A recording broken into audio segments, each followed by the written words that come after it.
Sasabihin ko na sa asawa ko ang totoo. Anong ginagawa mo?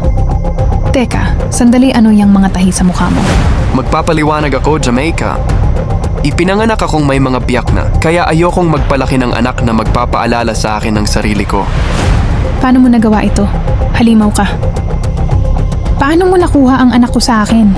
Nasaan siya? Ibalik mo sa akin ang anak ko.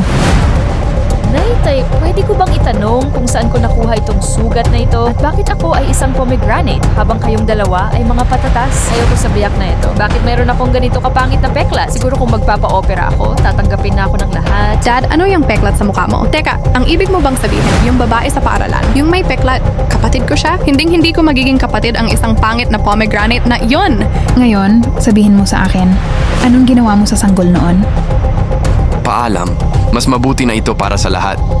Halimaw ka. Makikipaghiwalay ako sa iyo oras na makuha ko ang anak ko.